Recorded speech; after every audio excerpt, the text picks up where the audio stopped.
이참에 우리 정리하자. 나 혼자 살란다. 이혼 도장만 찍어줘. 시어머니 제사를 막 끝낸 남편이 아직 향 냄새가 가시지도 않은 방에서 던진 말이었습니다. 45년을 함께 살아온 남편의 입에서 나온 말이라고는 믿을 수 없었습니다. 저는 순간 귀를 의심했지만 남편의 표정은 너무나 진지했습니다. 경북 구미의 낡은 기와집, 새벽 5시부터 시작된 제사 준비로 온몸이 쑤셨습니다. 김순심, 그게 제 이름입니다. 올해로 71세, 결혼 45년 차, 시어머니 제사를 준비하는 것도 벌써 10번째였습니다. 아이고, 또 이 시간이 왔네. 한숨을 쉬며 냉장고에서 남을 재료들을 꺼냈습니다. 도라지, 고사리, 시금치, 콩나물까지 손에 익은 동작으로 하나하나 다듬어 나갔습니다. 주방 창문 너머로 보이는 이웃집 굴뚝에서도 연기가 피어오르는 걸 보니 다른 집들도 제사 준비로 분주한 모양이었습니다. 머릿속에는 지난 25년간의 기억들이 스쳐 지나갔습니다. 시어머니를 모시고 살던 그 긴 세월들, 매일 아침 죽을 끓이고 약을 챙겨드리고 밤늦게까지 병수발을 들었던 날들. 그때도 저는 이름이 없었습니다. 그저 며느리였을 뿐이었습니다. 순심아, 뭐하고 있어? 남편 최철수가 안방에서 나오며 물었습니다. 퇴직한 은행 지점장답게 잠옷 차림도 단정했지만 저는 그의 목소리 톤에서 여전히 권위적인 느낌을 받았습니다. 45년을 함께 살아온 사이지만 이 사람은 저를 대할 때 늘 어딘가 위에서 내려다보는 듯한 말투를 썼습니다. 제사 준비하고 있어요. 오늘이 어머니 제삿날이잖아요. 대답하면서도 손을 멈추지 않았습니다. 물을 채 썰면서 문득 젊은 시절의 기억이 떠올랐습니다. 결혼 초기 철수의 외도가 일상이었던 그 시절, 은행 여직원과의 불륜, 골프장 캐디와의 스캔들. 저는 그때도 참았습니다. 이혼이라는 선택지는 당시 여자에게 허락되지 않았던 시대였으니까요. 그래, 고생이 많네. 나는 목욕이나 하고 와야겠다. 철수는 그렇게 말하고는 다시 안방으로 들어갔습니다. 저는 씁쓸하게 웃었습니다. 고생이 많다는 말을 들을 때마다 도움을 받는 것이 아니라 그저 인정받는 것 같은 기분이었습니다. 마치 일꾼이 주인에게 수고했다는 말을 듣는 것처럼 제사상에 올릴 음식들을 하나씩 준비해 나갔습니다. 전을 부치고 나물을 무치고 밥을 지었습니다. 모든 과정이 기계적이었습니다. 45년간 반복해온 일상이었으니까요. 그런데 오늘은 왜인지 유독 마음이 무거웠습니다. 45년간 내 이름은 없었어. 혼자 중얼거렸습니다. 시어머니가 살아계실 때도, 자식들이 어렸을 때도, 지금까지도 저는 늘 누군가의 며느리, 누군가의 아내, 누군가의 엄마였습니다. 김순심이라는 이름으로 불린 적이 언제였는지 기억이 나지 않았습니다. 젊은 시절로 기억이 거슬러 올라갔습니다. 1978년 26살의 저는 중매로 철수를 만났습니다. 당시 철수는 30살의 은행원이었고 동네에서는 선망의 대상이었습니다. 은행원 남편을 얻는다는 것은 큰 행운이라고 모두가 부러워했습니다. 순심아, 넌 팔자가 좋구나. 은행원 댁에 시집가면 평생 고생 안 하고 살 거야. 어머니의 말씀이 아직도 귓가에 맴돕니다. 하지만 현실은 달랐습니다. 결혼 첫날부터 시어머니는 저를 며느리라고만 불렀습니다. 며느리야, 우리 집은 양반 가문이니까 격식을 지켜야 해. 아침 문안 인사는 6시에, 저녁 문안 인사는 9시에 꼭 와야 한다. 네, 어머님. 그리고 철수 아침밥은 꼭 6시 반에 차려야 해. 출근 시간이 일정하니까. 네, 알겠습니다. 아, 그리고 며느라, 우리 집안 제사가 1년에 12번이야. 잘 배워둬야 해. 12번의 제사. 시댁 쪽 조상님들을 모시는 일이 제 일생의 과업이 되었습니다. 결혼 6개월 만에 임신을 했습니다. 입덧이 심해서 밤 냄새만 맡아도 구역질이 났지만 시어머니는 봐주지 않았습니다. 며느리가 게을러서 그래.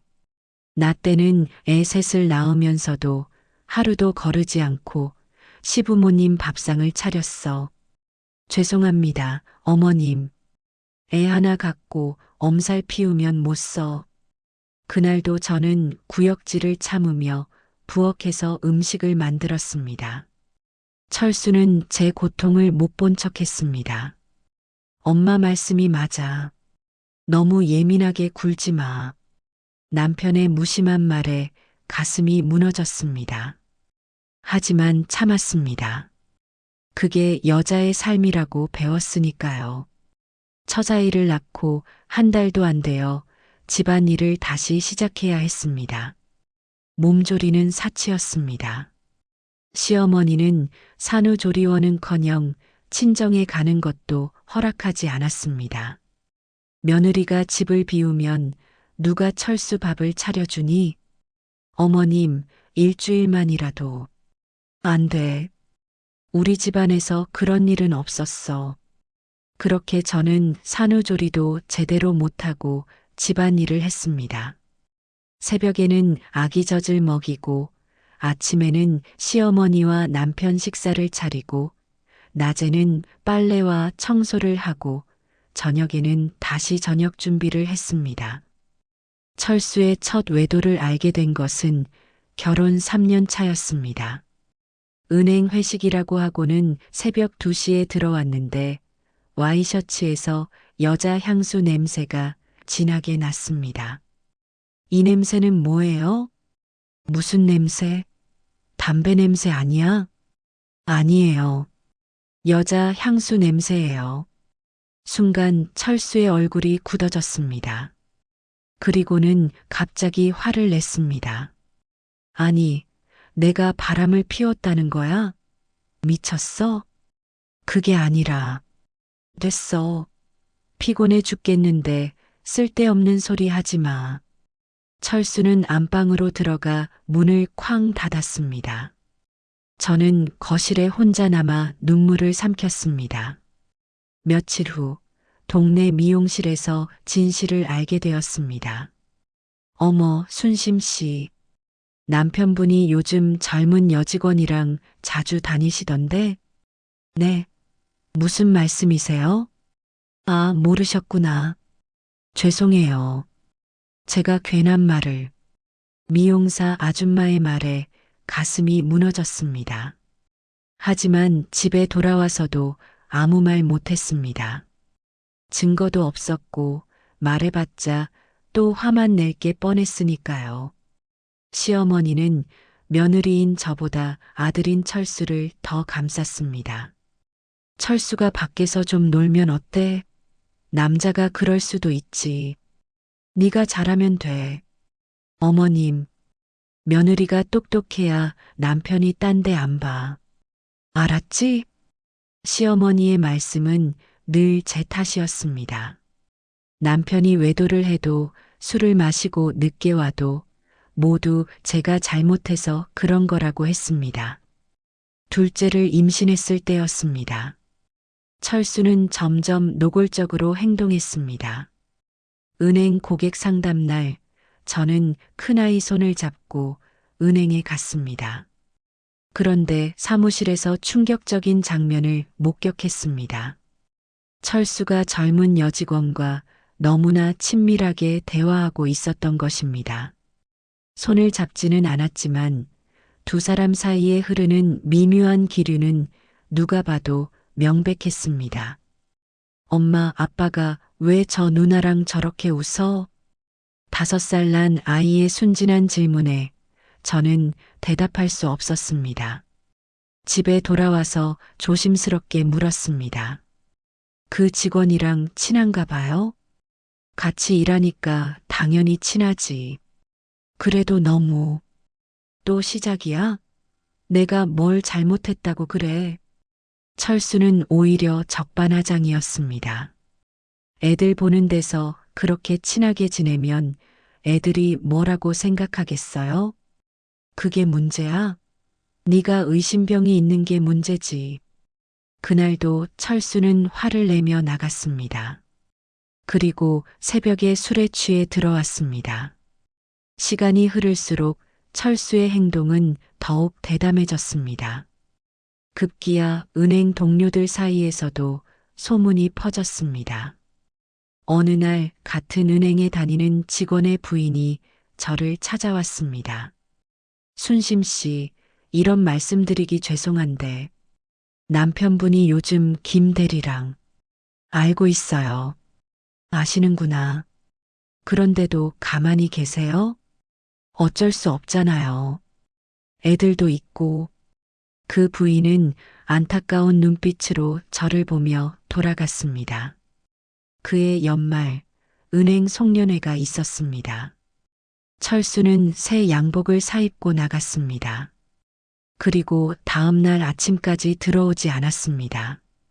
걱정되어 은행에 전화했더니 송년회는 밤 10시에 끝났다고 했습니다. 철수는 낮 12시가 되어서야 집에 들어왔습니다. 어디 있다가 이제 와요? 동료들이랑 2차 갔다가. 밤새요? 왜? 못 믿어? 철수는 또 화를 냈습니다. 하지만 저는 알고 있었습니다. 그의 셔츠에서 나는 향수 냄새, 목에 남은 립스틱 자국이 모든 걸 말해주고 있었으니까요. 철수의 외도가 절정에 달했을 때 시어머니가 쓰러지셨습니다. 뇌경색이었습니다. 반신불수가 되신 시어머니를 모시는 일은 온전히 제 몫이 되었습니다. 며느리야, 내가 이렇게 됐으니 네가 잘 모셔야 해. 네, 어머님. 걱정 마세요. 철수는 바쁘니까 신경 쓰지 말고 네가 다 알아서 해. 그렇게 시작된 병수발은 15년간 이어졌습니다.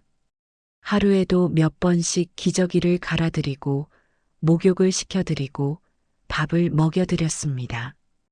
병원 진료가 있는 날이면 휠체어를 밀고 다녔습니다. 철수는 어머니 병수발에는 관심이 없었습니다. 오히려 더 자주 집을 비웠습니다. 은행 일이 바빠서 늦을 거야. 연수가 있어서 며칠 출장 가야 해. 핑계는 다양했습니다. 하지만 저는 더 이상 묻지 않았습니다. 묻어봤자 화만 낼 테니까요. 시어머니의 치매가 시작되면서 상황은 더욱 힘들어졌습니다. 너 누구야? 우리 집에서 뭐 하는 거야? 어머님, 저 며느리예요. 순심이에요. 거짓말. 도둑이야. 경찰 불러. 시어머니는 저를 알아보지 못하고 소리를 질렀습니다. 그럴 때마다 진정시키느라 진이 빠졌습니다. 그러던 어느 날 시어머니가 잠깐 정신이 돌아왔을 때 충격적인 말을 했습니다. 며느리야, 철수가 바람 피우는 거 다 알고 있지? 어머님, 내가 다 알면서도 모른 척했어. 그래도 네가 참고 살아줘서 고맙다. 그날 처음으로 시어머니가 제 손을 잡아주셨습니다. 15년 만에 처음으로 받은 따뜻한 손길이었습니다. 어머님 괜찮아요. 아니야. 안 괜찮아. 내가 너무 니한테만 짐을 지웠어. 시어머니의 눈에 눈물이 고였습니다. 며느리야, 아니 순심아. 미안하다. 25년 만에 처음으로 제 이름을 불러주셨습니다. 그 순간 저도 참았던 눈물이 터져 나왔습니다. 하지만 그것도 잠시 시어머니는 다시 치매 상태로 돌아가셨습니다. 그리고 더욱 심한 망상에 시달리셨습니다. 저 여자가 내 돈을 훔쳐갔어. 내 아들을 꼬셔서 재산을 노리는 거야. 이런 말을 들을 때마다 가슴이 찢어졌습니다. 하지만 참았습니다. 병이 그런 거라고, 어머니 본심이 아니라고 스스로를 위로하며 아이들이 성장하면서 집안 분위기는 더욱 차가워졌습니다. 큰딸 미영이는 고등학생이 되면서 아버지의 외도를 확실히 알게 되었습니다. 엄마, 아빠가 또 그 여자 만나러 갔죠? 미영아, 그런 말 하지 마. 왜요? 사실인데. 엄마는 왜 맨날 참기만 해요? 그게 엄마 인생이야. 무슨 인생이 그래요? 엄마도 엄마 인생이 있어야죠. 딸의 말이 가슴에 박혔습니다. 하지만 어떻게 할 수 없었습니다. 이미 너무 깊이 빠져 있었으니까요. 아들 준호는 아버지를 닮아 무관심했습니다. 가족에게 관심이 없고 자기 일에만 몰두했습니다. 대학에 가자마자 집을 나가 기숙사에 들어갔고 방학 때도 거의 집에 오지 않았습니다. 준호야, 할머니 좀 찾아뵙고 가. 바빠요. 다음에 올게요. 아들의 차가운 대답에 마음이 아팠습니다. 하지만 원망할 수 없었습니다. 이런 가정에서 자란 아이가 가족에게 정을 느낄 리 없으니까요. 시어머니가 돌아가시기 1년 전, 철수는 더욱 노골적으로 행동했습니다. 이제는 숨기려고도 하지 않았습니다. 오늘 집에 안 들어올 거야. 어디 가시는데요? 물어서 뭐해? 은행 워크숍이야. 거짓말인 걸 뻔히 알면서도 더 이상 따지지 않았습니다. 지쳐 있었으니까요. 그날 밤 시어머니가 갑자기 악화되셨습니다. 급하게 119를 불러 병원에 갔지만 철수는 연락이 되지 않았습니다. 보호자님, 위급한 상황입니다. 가족분들 오셔야 해요. 남편이 연락이 안 돼요. 다른 가족은요? 딸이 있는데 시험 기간이라. 결국 저 혼자 시어머니의 마지막을 지켜봐야 했습니다. 새벽 4시 시어머니가 숨을 거두셨습니다. 마지막 순간에도 철수는 없었습니다. 아침이 되어서야 철수가 나타났습니다. 술 냄새를 풍기며 어머니가 돌아가셨어요. 뭐? 언제? 새벽 4시예요. 연락이 안 돼서. 왜 연락을 제대로 안 해? 철수는 오히려 저에게 화를 냈습니다. 장례식장에서도 철수는 상주 역할만 했을 뿐 실제 모든 일은 제가 했습니다. 조문객 접대, 음식 준비, 장례 절차, 3일장 내내 잠도 제대로 못 자고 일했습니다. 순심 씨, 정말 대단하세요. 혼자서 이 모든 걸 다 하시네요. 조문객들의 위로가 오히려 서러웠습니다. 시어머니가 돌아가신 후 저는 깊은 공허감에 빠졌습니다. 25년간 미워하면서도 의지했던 존재가 사라지니 제 존재 이유도 사라진 것 같았습니다. 그때부터 저는 일기를 쓰기 시작했습니다. 아무에게도 말할 수 없는 마음을 글로 표현했습니다. 2019년 3월 15일. 오늘도 철수는 집에 오지 않았다. 이제는 외로움도 느끼지 않는다. 그저 무덤덤할 뿐이다. 2019년 5월 20일. 거울을 보니 낯선 할머니가 서 있었다. 그게 나였다. 언제 이렇게 늙었을까? 내 청춘은 어디로 갔을까? 2019년 8월 10일. 오늘은 내 생일이다. 아무도 기억하지 않는다. 나조차도 잊고 있었다. 김순심 생일 축하해. 일기를 쓰면서 조금씩 제 자신을 찾아가기 시작했습니다. 그리고 깨달았습니다. 저에게도 인생이 있다는 것을, 비록 71세가 되었지만 아직 살아있다는 것을. 그러던 중 동네 복지관에서 노인 대학 프로그램을 한다는 소식을 들었습니다. 망설이다가 용기를 내어 등록했습니다. 어머님, 뭘 배우고 싶으세요? 저 그림을 배우고 싶어요. 아, 미술반이요? 좋은 선택이세요. 결혼 전 저는 그림 그리는 것을 좋아했습니다. 하지만 결혼 후 붓을 잡아본 적이 없었습니다. 45년 만에 다시 시작하는 그림이었습니다. 첫 수업날 손이 떨렸습니다. 하지만 붓을 잡는 순간 잊었던 감각이 되살아났습니다. 와, 순심 씨는 재능이 있으시네요. 선생님의 칭찬에 얼굴이 빨개졌습니다. 칭찬받은 게 얼마만인지. 미술 수업은 제게 새로운 세계를 열어주었습니다. 그림을 그리는 동안만은 김순심으로 존재할 수 있었습니다.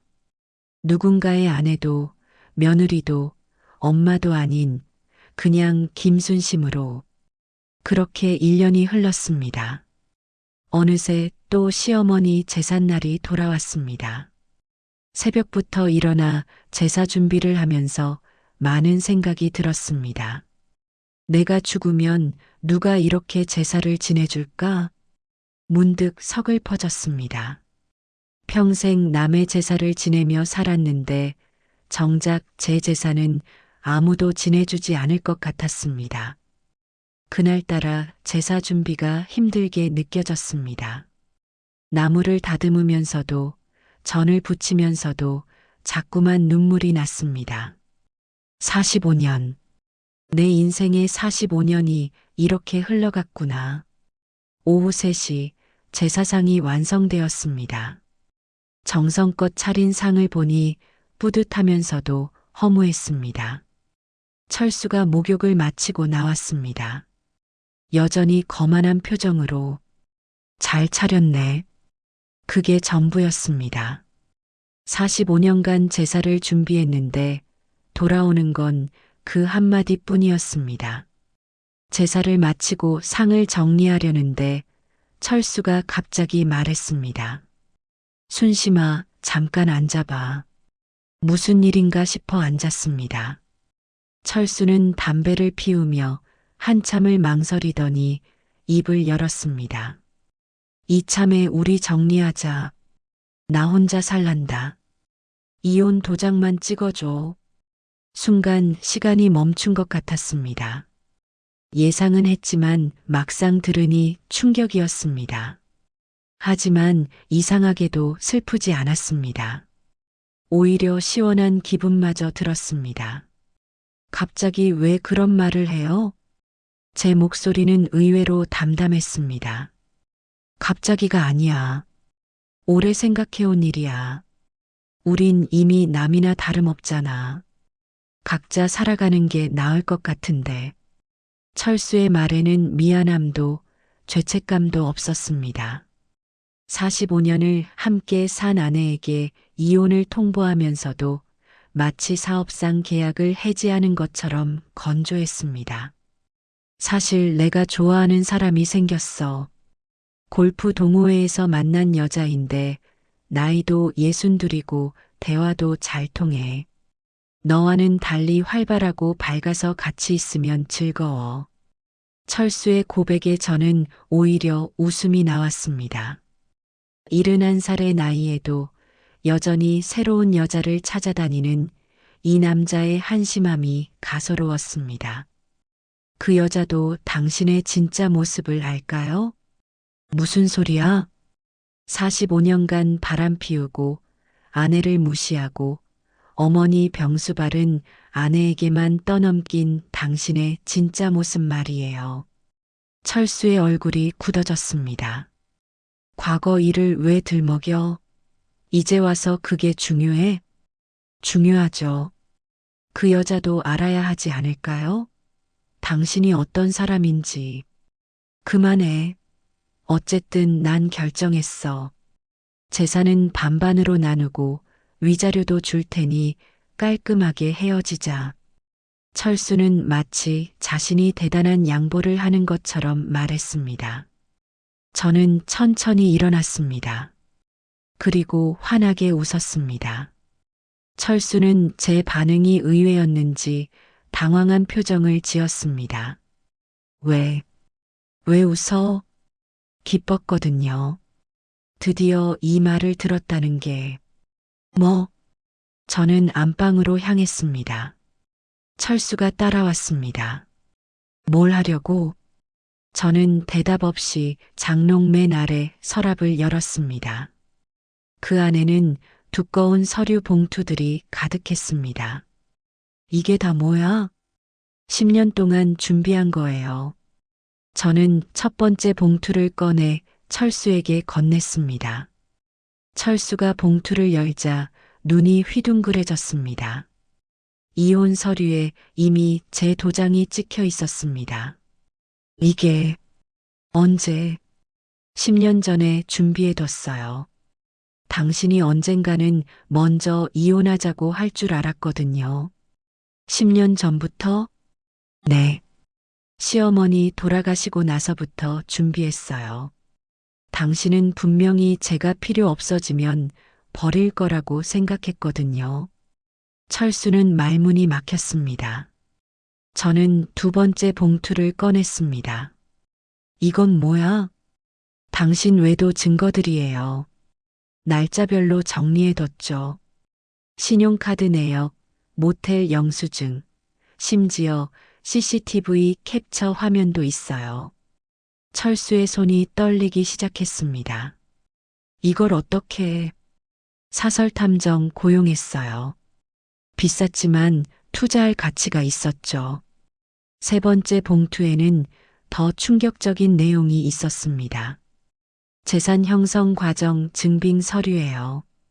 시어머니가 돌아가시면서 남긴 재산, 제가 친정에서 가져온 돈, 그리고 제가 부업으로 번 돈까지 다 정리되어 있어요. 부업? 몰랐죠? 10년 동안 동네 어르신들 빨래도 해드리고 반찬도 만들어 팔고 새벽 시장에서 아르바이트도 했어요. 철수는 충격에 빠진 표정이었습니다. 그리고 이건 비밀 통장들이에요. 저는 통장 여러 개를 꺼내 보여줬습니다. 통장이 이렇게 많아? 네. 당신 몰래 10년 동안 모은 돈이에요. 얼마인지 궁금하세요? 철수가 통장을 펼쳐보더니 경악했습니다. 2억이 넘어? 정확히는 2억 3천만 원이에요. 매달 조금씩 모았더니 이렇게 되더라고요. 이 돈을 어떻게 해?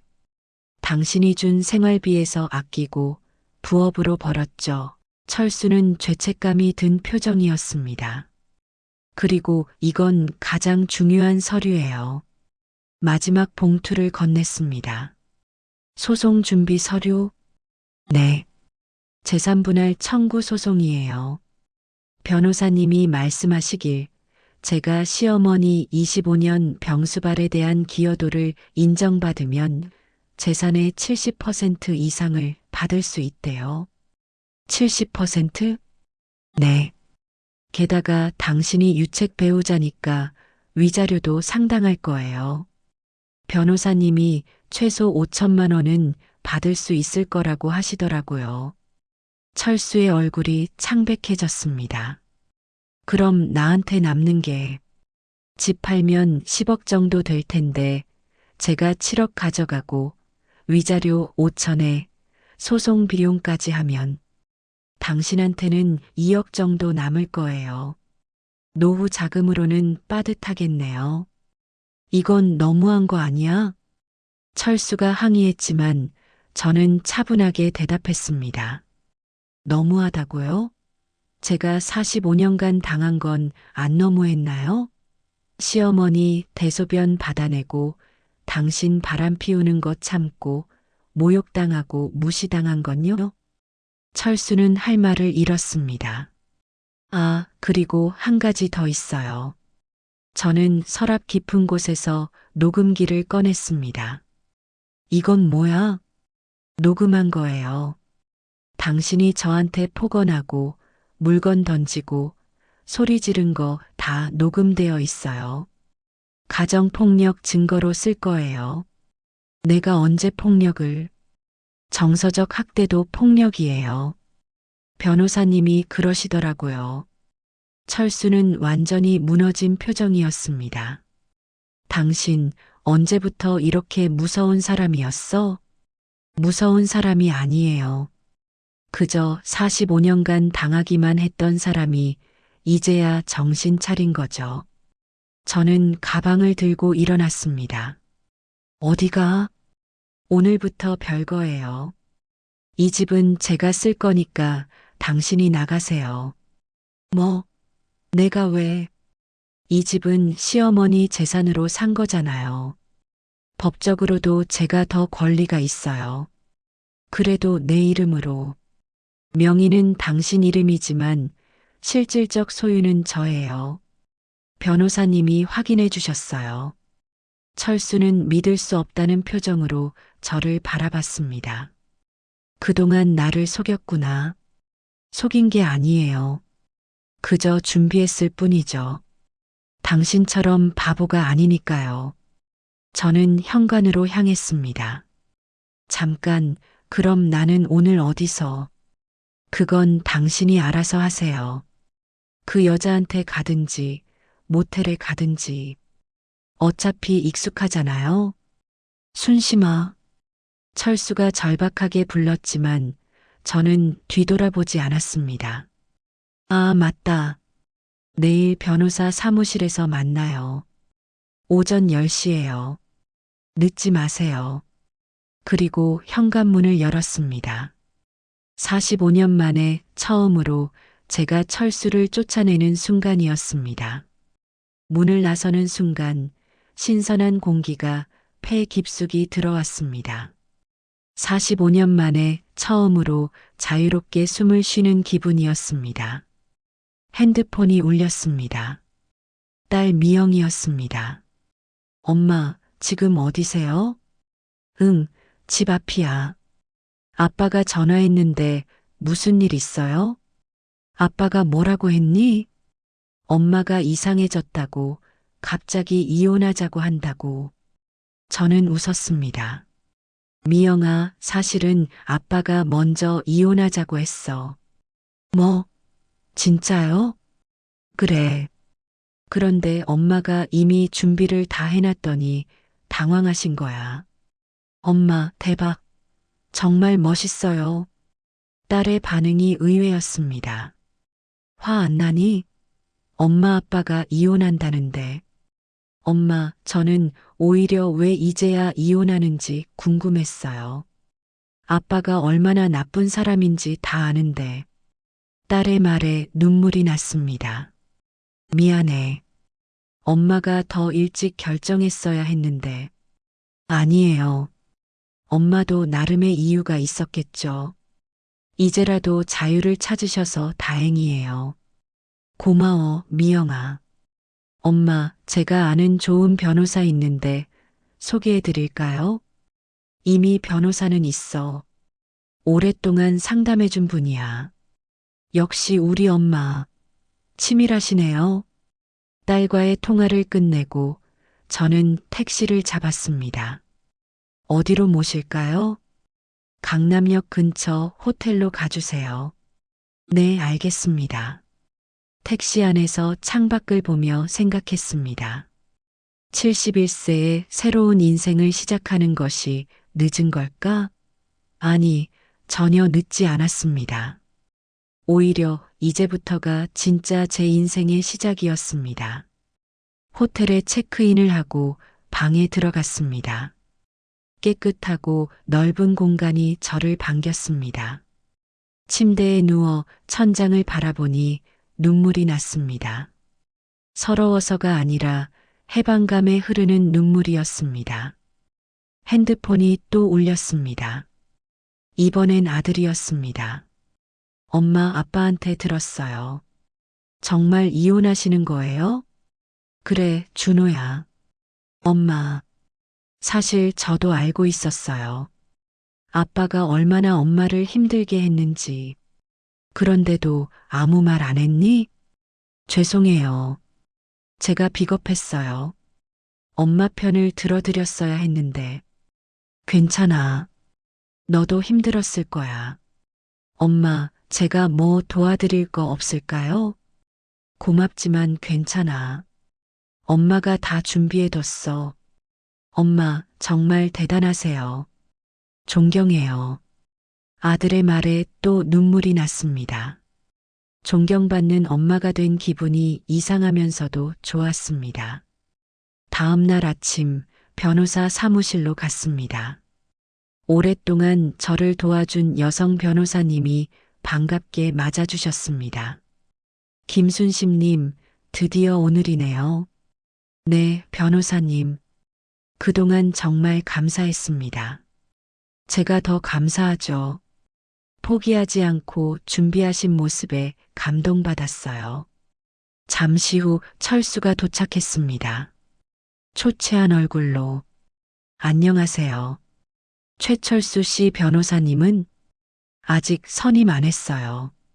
그럼 오늘은 협의가 어렵겠네요.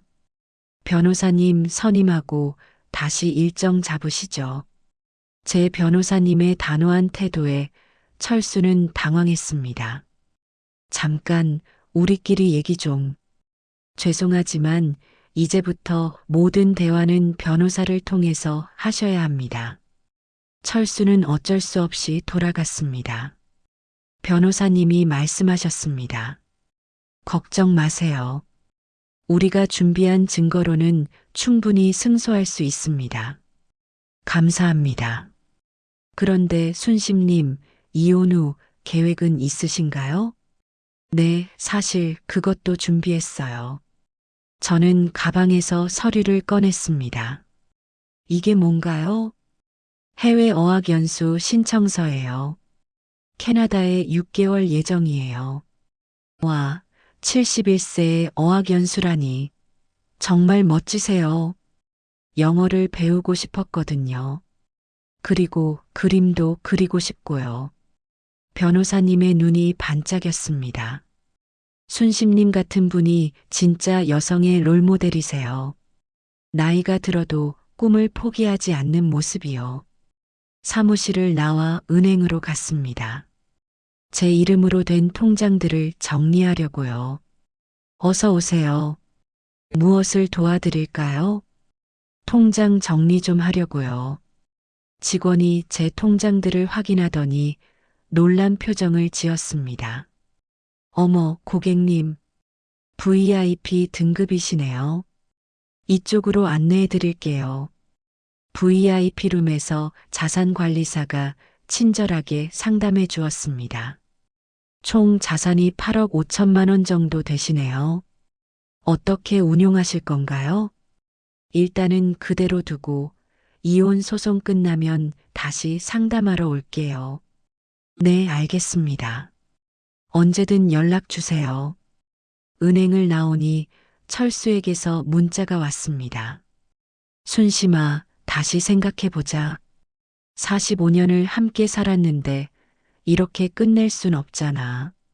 저는 차분하게 답장을 보냈습니다. 변호사를 통해 연락하세요. 그리고 철수의 번호를 차단했습니다. 45년 만에 처음으로 그 사람과의 연결을 끊는 순간이었습니다. 이혼 소송은 예상보다 빠르게 진행되었습니다. 철수 측 변호사도 우리가 준비한 증거 앞에서는 할 말이 없었습니다. 세 번째 재판에서 판사님이 말씀하셨습니다. 원고 김순심 씨의 청구를 모두 인용합니다. 피고 최철수 씨는 유책 배우자로 인정되며 재산 분할은 원고 75%, 피고 25%로 결정합니다. 또한 위자료 7천만 원을 지급하도록 명령합니다. 철수의 얼굴이 사색이 되었습니다. 예상보다 더 많은 금액이었으니까요. 재판이 끝나고 법원을 나오는데 철수가 따라왔습니다. 순심아, 정말 이렇게 끝낼 거야? 이미 끝났어요.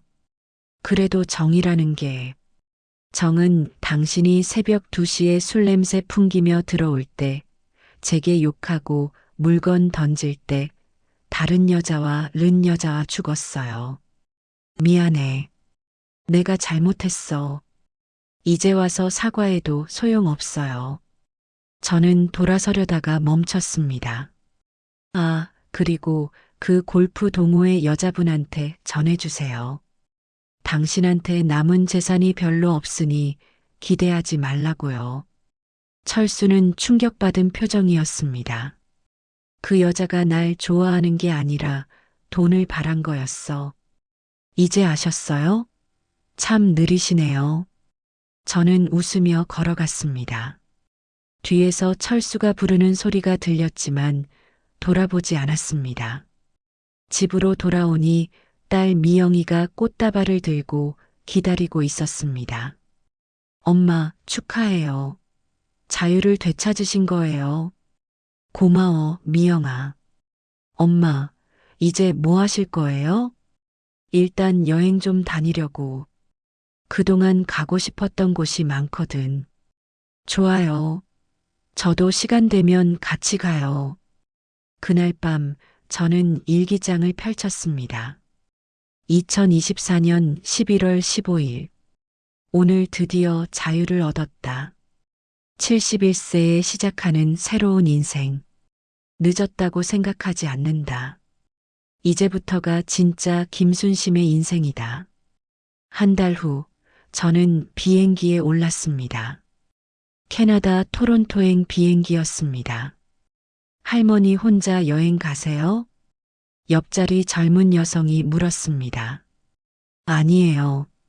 어학연수 가는 거예요. 와, 대박. 정말 멋지세요. 나이 들어도 배울 수 있잖아요. 12시간의 비행 끝에 토론토에 도착했습니다. 공항을 나서자 차가운 공기가 얼굴을 스쳤습니다. 하지만 춥지 않았습니다. 오히려 상쾌했습니다. 홈스테이 가족이 마중 나와 있었습니다. 어학원 첫날, 다양한 나라에서 온 학생들을 만났습니다. 대부분 젊은 학생들이었지만 저처럼 나이 든 학생들도 있었습니다. 우리는 금세 친구가 되었습니다. 나이는 숫자에 불과했습니다. 수업이 끝나면 미술관에 가거나 공원을 산책했습니다. 처음으로 제 시간을 온전히 제 것으로 쓸 수 있었습니다. 어느 날 한국에서 전화가 왔습니다. 변호사님이었습니다. 순심님, 재산 정리가 다 끝났습니다. 총 8억 2천만 원이 입금되었어요. 감사합니다, 변호사님. 그리고 최철수 씨가 항소를 포기했대요. 그래요? 네, 아무래도 이길 가능성이 없다고 판단한 것 같아요. 전화를 끊고 나니 후련했습니다. 45년의 결혼 생활이 완전히 정리된 것입니다. 3개월 후, 저는 어학연수를 마치고 한국으로 돌아왔습니다. 그리고 작은 아파트를 구입했습니다. 처음으로 온전히 제 이름으로 된 집이었습니다. 엄마, 집들이 언제 할 거예요? 다음 주 토요일 어때? 좋아요. 제가 음식 준비할게요. 아니야. 이번엔 케이터링 시킬 거야. 엄마도 이제 손님이 되고 싶어? 딸이 웃었습니다. 맞아요. 엄마도 이제 대접받을 자격이 있죠. 집들이 날 많은 사람들이 찾아왔습니다. 노인대학 미술반 친구들, 어학연수에서 만난 친구들, 그리고 가족들. 순심 씨, 정말 대단해요. 71세에 이혼하고 새 인생 시작하시다니. 누구나 할 수 있어요. 용기만 있으면요. 그때 현관벨이 울렸습니다. 문을 열자 철수가 서 있었습니다. 많이 늙고 초라해 보였습니다. 순심아. 아니, 김순심 씨. 집들이 한다고 해서. 누가 초대했어요? 미영이가. 딸을 보니 미안한 표정을 지었습니다. 엄마, 그래도 아빠니까. 저는 잠시 고민하다가 문을 열어주었습니다. 들어오세요. 하지만 손님으로만요. 철수는 조심스럽게 들어왔습니다. 제가 꾸민 집을 둘러보며 감탄했습니다. 정말 예쁘게 꾸몄네. 고마워요. 순심 씨, 정말 행복해 보여. 네, 행복해요. 처음으로 제 인생을 살고 있으니까요. 철수는 쓸쓸하게 웃었습니다. 나는 요즘 많이 후회하고 있어. 당신이 얼마나 소중한 사람이었는지 이제야 알았어. 너무 늦었네요. 그래, 너무 늦었지. 잠시 침묵이 흘렀습니다. 그 골프 동호회 여자는요? 헤어졌어. 당신 말이 맞았어. 돈이 없으니까 떠나더라. 그럴 줄 알았어요. 철수는 고개를 숙였습니다. 이제 혼자야. 정말 외롭더라. 저도 45년간 외로웠어요. 같이 살면서도 혼자였죠. 철수는 할 말을 잃었습니다. 파티가 끝나고 철수가 떠날 때 마지막으로 말했습니다. 순심 씨, 정말 미안했어. 그리고 고마웠어. 이제 그만 잊으세요. 서로 새로운 인생을 사는 거예요. 철수가 떠나고 저는 거실 창가에 서서 밤하늘을 바라봤습니다. 별들이 밝게 빛나고 있었습니다. 김순심 71세. 이제부터가 진짜 시작이야. 그리고 정말로 새로운 시작이었습니다. 미술 전시회도 열고 여행도 다니고 새로운 사람들도 만났습니다. 1년 후 저는 첫 개인전을 열었습니다.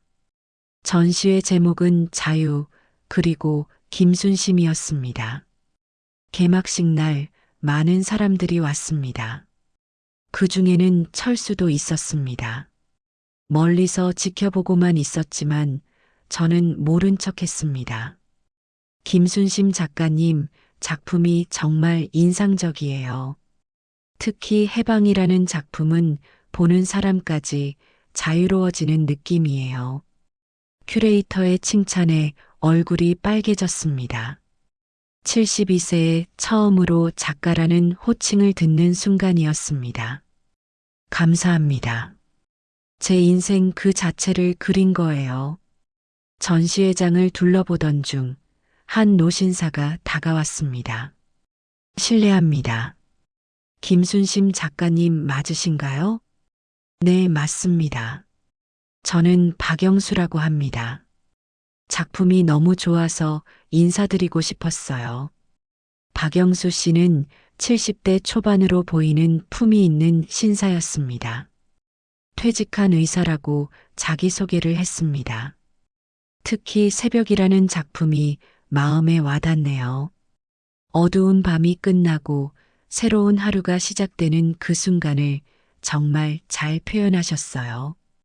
그 작품은 제가 가장 아끼는 작품이에요. 제 인생의 새벽을 그린 거거든요. 우리는 자연스럽게 대화를 이어갔습니다. 박영수 씨도 3년 전 부인을 암으로 잃고 혼자 살고 있다고 했습니다. 저도 늦은 나이에 그림을 시작했어요. 은퇴하고 나니 시간이 많아져서요. 어머, 그러세요? 저희 미술반에서 같이 그림 그리실래요? 정말요? 감사합니다. 그렇게 박영수 씨와 친구가 되었습니다. 함께 그림도 그리고 전시회도 다니고 가끔은 차도 마셨습니다. 어느 날 박영수 씨가 조심스럽게 물었습니다. 순심 씨, 혹시 저랑 여행 가실래요? 제주도에 가고 싶은데 혼자는 심심해서요. 여행이요? 망설이는 저를 보며 박영수 씨가 급히 덧붙였습니다. 아, 물론 각자 방을 쓰고요. 그냥 친구로서 같이 가는 거예요. 저는 잠시 생각하다가 고개를 끄덕였습니다. 좋아요. 저도 제주도 가고 싶었어요. 딸 미영이에게 이 사실을 말하자 환하게 웃었습니다. 엄마, 좋으신 분 만나셨네요. 박영수 어르신, 제가 봐도 정말 젠틀하시던데요. 그냥 친구야. 알아요, 알아요. 그래도 좋잖아요. 엄마도 이제 연애할 자격 있어요. 무슨 연애야? 이 나이에. 하지만 마음 한구석이 설레는 건 숨길 수 없었습니다. 제주도 여행은 정말 즐거웠습니다. 올레길도 걷고 맛있는 음식도 먹고 일몰도 봤습니다. 박영수 씨는 항상 저를 배려해 주었고 제 이야기를 진심으로 들어주었습니다. 순심 씨, 정말 대단하세요. 그런 어려움을 이겨내고 새로운 삶을 시작하시다니. 누구나 할 수 있어요. 다만 용기가 필요할 뿐이죠. 저는 순심 씨 같은 분을 만나서 정말 행운이에요. 박영수 씨의 진심 어린 말에 가슴이 따뜻해졌습니다. 45년의 결혼 생활 동안 한 번도 듣지 못했던 말들이었습니다. 여행에서 돌아온 후 우리는 더 자주 만났습니다. 어느새 박영수 씨는 제 일상의 중요한 부분이 되었습니다. 그러던 어느 날 뜻밖의 소식을 들었습니다. 철수가 쓰러져 병원에 입원했다는 것이었습니다. 엄마 아빠가 뇌졸중으로 쓰러졌대요. 미영이의 전화에 복잡한 심정이 들었습니다. 상태는 어때? 다행히 골든타임 안에 병원에 가서 큰 후유증은 없대요. 하지만 재활이 필요하대요. 그래. 내가 잘 챙겨주렴. 엄마는 병문안 안 오실 거예요? 잠시 고민하다가 대답했습니다. 한 번은 가볼게. 병원에 도착하니 철수는 많이 야위어 있었습니다. 혼자 살면서 제대로 먹지도 못했나 봅니다. 왔어? 네. 상태는 어떠세요? 그럭저럭. 혼자 있으니까 이런 일도 생기네. 철수의 목소리에는 자조가 섞여 있었습니다. 앞으로 어떻게 하실 건가요? 요양원에 들어가려고. 혼자서는 못 살겠어. 그게 나을 것 같네요. 잠시 침묵이 흘렀습니다. 순심아. 아니, 순심 씨. 정말 미안했어. 이제 그만하세요. 다 지난 일이에요. 45년. 당신 인생을 망쳤어. 정말 미안해. 철수의 눈에 눈물이 고였습니다.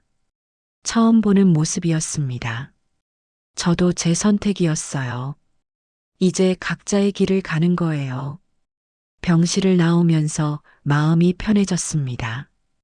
더 이상 미움도 원망도 없었습니다. 그저 각자의 삶을 사는 두 사람일 뿐이었습니다.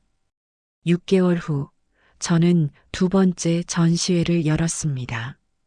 이번엔 박영수 씨와 공동 전시회였습니다.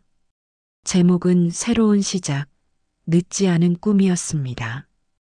개막식 날 박영수 씨가 제게 꽃다발을 건넸습니다. 순심 씨 축하해요. 그리고 한 가지 물어볼 게 있어요. 뭔데요? 저랑 남은 인생 함께 하실래요? 갑작스러운 프로포즈에 당황했습니다. 그게 급하게 대답 안 하셔도 돼요. 천천히 생각해 보세요. 저는 기다릴 수 있어요.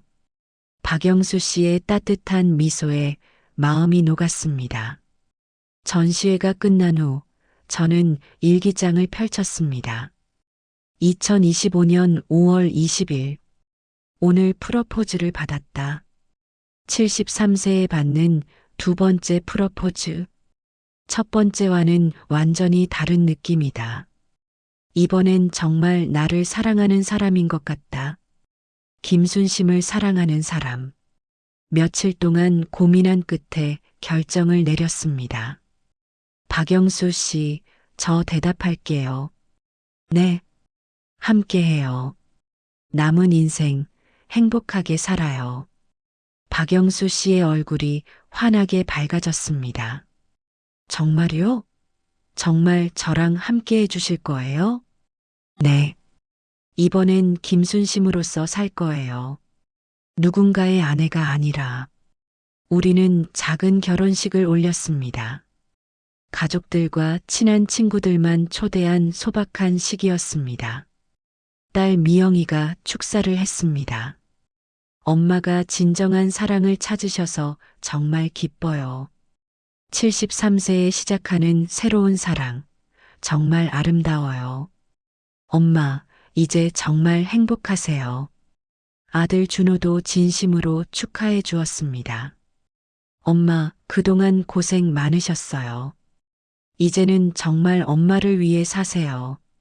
결혼식장 한쪽에서 지켜보던 철수의 모습이 보였습니다. 초대하지 않았는데 왔나 봅니다. 멀리서 고개를 숙여 인사하고는 조용히 나갔습니다. 새로운 삶은 생각보다 더 행복했습니다. 박영수 씨는 저를 진정으로 아껴주었고 제 의견을 존중해 주었습니다. 함께 그림을 그리고 여행을 다니고 손자들과 시간을 보냈습니다. 어느 날 복지관에서 강의 요청이 왔습니다. 황혼 이혼과 새로운 시작이라는 주제였습니다.